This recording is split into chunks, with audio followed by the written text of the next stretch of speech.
UPSC हो या मैंने जीपीएससी क्लियर किया क्लास 1 गुजरात में रैंक 34 था, यूपीएससी क्लियर किया rank 570 IPS, becoming the youngest IPS of Gujarat at such a early age, and then people come to you and बोलते हैं आप बहुत नसीबदार है, you are very lucky. I tell them in reverse, luck favours the brave. कोई अपना luck साथ में लेके नहीं आता, वो बनाना पड़ता है. अगर आपके पास रिस्क लेने का एटीट्यूड है, मैं गुजराती हूं and we know the business, and business का एक ही फंडा है, higher the risk higher the profit. So अगर 8:30 को आपका एक्सीडेंट होता है और 9 o'clock आप मेंस की एग्जाम देने जा सकते हैं, इंटरव्यू से पहले 1 महीने तक आप हॉस्पिटलाइज्ड है और उससे 1 वीक पहले आप दिल्ली जाके उसकी प्रिपरेशन कर सकते हैं, तो luck has to come with you. उसको आना पड़ेगा और आपको आईपीएस बनाना पड़ेगा. लोग बोलते हैं कि एक्सीडेंट के बाद आप जाके आए एंड ऑल, तो द सिंपल था कि मैं एग्जाम के लिए निकला, मेंस मेरा था, सुबह GS3 का पेपर था. 8:30 को मेरा स्कूटी स्लिप हो गया, मेरा लिगामेंट इंजरी हो गया, लेफ्ट हैंड में इंजरी था, सीट से ब्लीडिंग हो रहा था. लेकिन मेरे पास 2 ऑप्शन थे. मैं खड़ा हुआ, मैंने देखा okay my right hand is safe, and I decided I will go to the exam hall and write the exam. मेरे पास 2 ही ऑप्शन थे. या तो मैं वहां से उठ के रोने लगूं, यार मेरे साथ ही ऐसा क्यों हुआ, मेरा एक्सीडेंट हो गया, मेरा मेंस खराब हो गया, और हॉस्पिटल जाओ.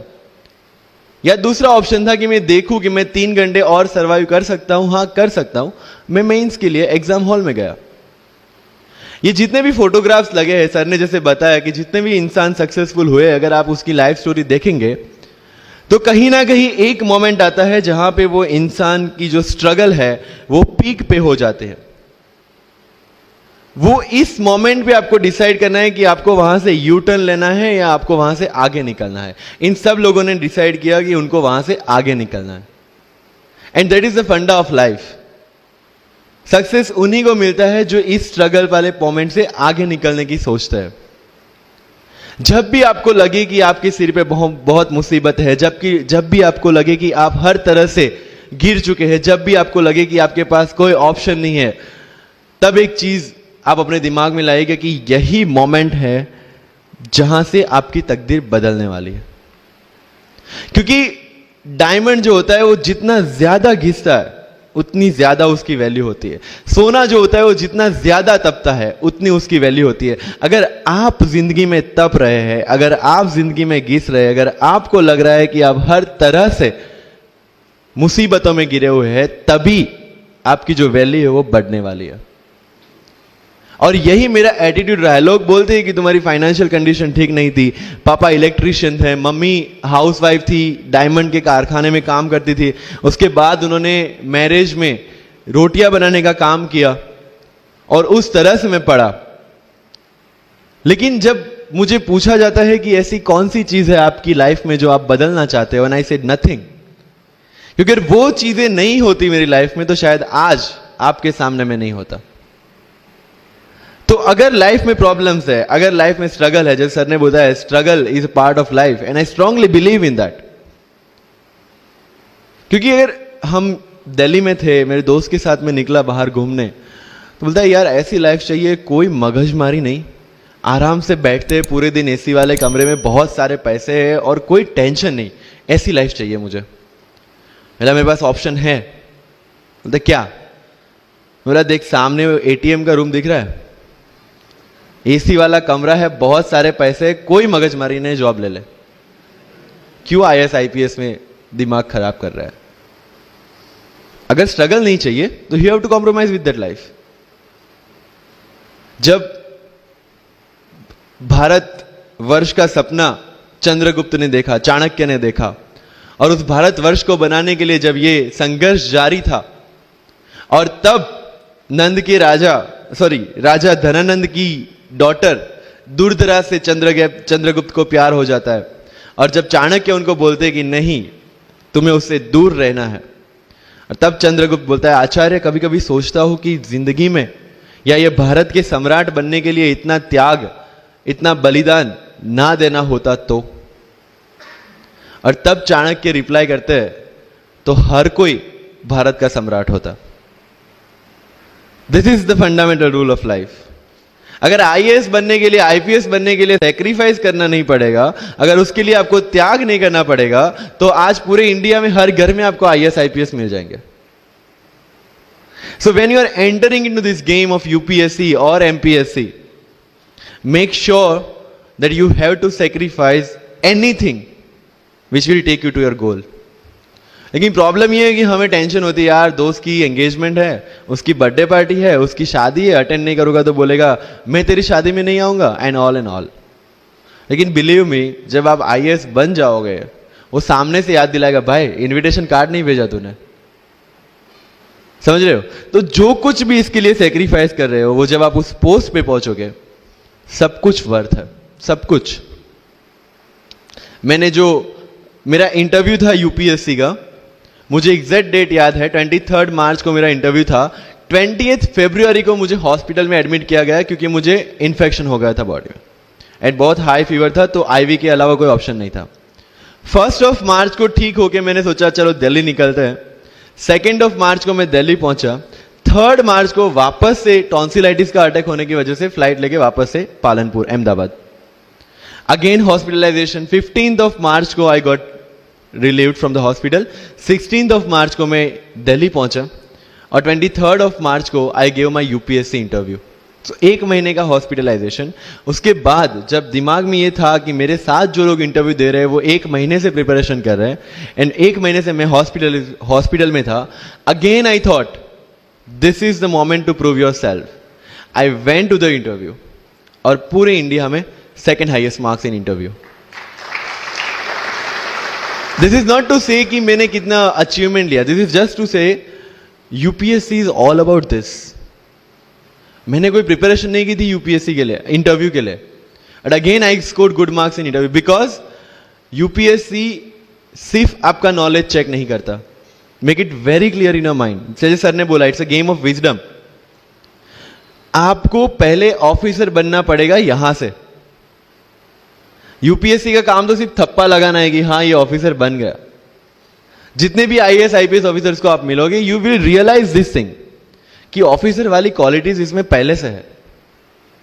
आप जब प्रिपरेशन स्टार्ट करते हैं तभी से समझ लीजिए कि आपकी आईएएस और आईपीएस की ट्रेनिंग भी स्टार्ट हो गई। बिकॉज जो क्वालिटीज आपको चाहिए as an officer, as an IAS, as an IPS, क्या क्वालिटीज चाहिए? फर्स्ट ऑफ ऑल कॉन्फिडेंस, कि जब आप उस सीट पे बैठते हैं, आपके सामने कोई भी क्वेश्चन आएगा, you will be able to handle the issue. ये कॉन्फिडेंस लेके आपको उस सीट पे बैठना है। यही कॉन्फिडेंस चाहिए when you start the preparation. Decision making, अगर हर एक टॉपिक पे आप हर एक कोई को पूछने जाते हैं, भाई इसमें कौन सी बुक पढूं, इसमें क्या पढूं, इसमें क्या करूं, then you are not suitable for this exam. लोग बोलते हैं कि 1 साल में प्रिपरेशन, जैसे मैंने जून 2016 में मैं दिल्ली गया, और जून 2017 में मैं अपियर हुआ, and I clear UPSC and GPSC. People से कि सर 1 साल की मेहनत में आपने एग्जाम क्लियर कर दिया। यस, टेबल और चेयर पे बैठ के करने वाली मेहनत 1 साल की थी, लेकिन उसके पीछे की मेंटल प्रिपरेशन कितनी पुरानी थी। जब मैं प्राइमरी स्कूल में था तब सोचा था कि आईएएस बनना है, और तब से मेरी जो जर्नी है, तब से मेरा जो टेम्परामेंट है, तब से मेरा जो एटीट्यूड है, वो इसी डायरेक्शन में था। जब कॉलेज में था तब मैंने एनजीओ स्टार्ट किया, 3 एनजीओ से मैं जुड़ा था। जब लोग सोशल मीडिया, व्हाट्सएप और फेसबुक पे बिजी थे, मैं वहां स्लम में जाके बच्चों को पढ़ा रहा था। क्यों? क्योंकि मुझे पता था कि फ्यूचर में यही काम करना है, क्यों ना अभी से उसकी ट्रेनिंग ले लो। So I have invested my each and every moment for this goal. Because जो पर्सनालिटी टेस्ट लास्ट में यूपीएससी लेता है, इंटरव्यू नहीं है वो, we consider it as interrogation. Interview को इंट्रोगेशन लेके चलता है, वहां पे पूछताछ होगी नहीं। अगर यूपीएससी के इंटरव्यू में 10 में से 9 क्वेश्चन के आंसर भी आप सॉरी सर और sorry ma'am, I don't know कह के देते हैं, उसका कोई इंपैक्ट नहीं पड़ता। इंपैक्ट पड़ता है वो 9 क्वेश्चन न आने का प्रेशर आप कैसे हैंडल करते हैं। आपके पसीने छूट जाते हैं या आप वही टेम्परामेंट के साथ इंटरव्यू कंटिन्यू करते हैं। मार्क्स उस चीज के हैं, मार्क्स है आपकी सोच के, एक ऑफिसर के तौर पे जब आपको आईएएस या आईपीएस की सीट पे बिठाया जाएगा, how will you treat the citizens of this nation? What will be your attitude to each and every person who is going to come and meet you? These things are being tested during UPSC interview. और इस सारी journey में अगर सबसे important कोई चीज है तो that is your learning attitude. और not for UPSC, for life even.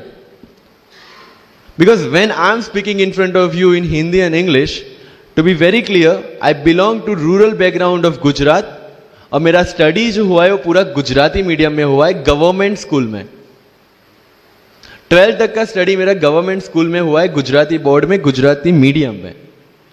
And yet I can give my UPSC interview in English in Delhi and score such marks.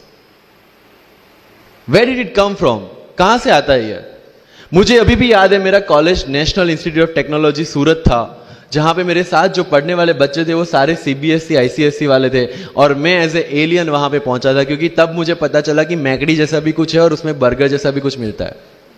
That was my first exposure to any metro city. And जब मैं उनसे interaction करता था और English बोलने की try करता था, तो जैसे संजू मूवी में इंग्लिश दिखाया गया है गुजरातियों का, जो जीरो को जीरो बोलते हैं, उसी तरह I was also like that. Mother tongue influence आ जाता है, it's very obvious. So I use to speak notes and not notes, और डोर एंड नॉट डोर, और don't and not don't. So they used to make fun of me. Safin, it's not don't, it's don't. Okay, fine. I had two options. Either I stop speaking English with them or improve on that and go ahead. I decided the second option. When I started my preparation of civil services, जो English medium में करनी थी, वाजीराम में मैंने coaching किया, जहां पे पूरा इंग्लिश मीडियम में था, सारे सब्जेक्ट्स मेरे लिए नए थे. I started from the scratch. I started from the English medium NCERT of standard 5 and 6, Gujarati dictionary, Gujarati to English dictionary, and then I started my preparation. कभी कभी ऐसा होता था कि द हिंदू का पूरा एडिटोरियल पढ़ लिया और उसके बाद आई वाज लाइक कि मैंने क्या पढ़ा. ये होगा, सबके साथ होगा. बट उस जगह अगर आप टिक गए, उस जगह अगर आपने पेशेंस रखा, उस जगह आपने अगर सर्वाइव कर दिया, तो इस एग्जाम में भी सर्वाइव कर जाओगे. क्योंकि यूपीएससी की जो रेस है उसमें कभी भी कछुआ, कभी भी खरगोश नहीं जीतेगा. इसमें जीतने वाला ऑलवेज कछुआ ही होगा, जो स्लो बट स्टेडी रहेगा. लग जाते हैं 5 साल भी लग जाते हैं, 7 साल भी लग जाते हैं, 9 साल भी लगे हैं लोगों को एग्जाम क्लियर करने के लिए.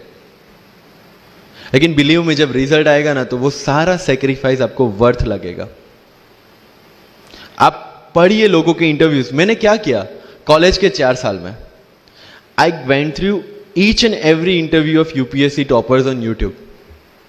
ईरा सिंगल से लेके टीना डावी मैम तक सबकी इंटरव्यूज मैंने देखे.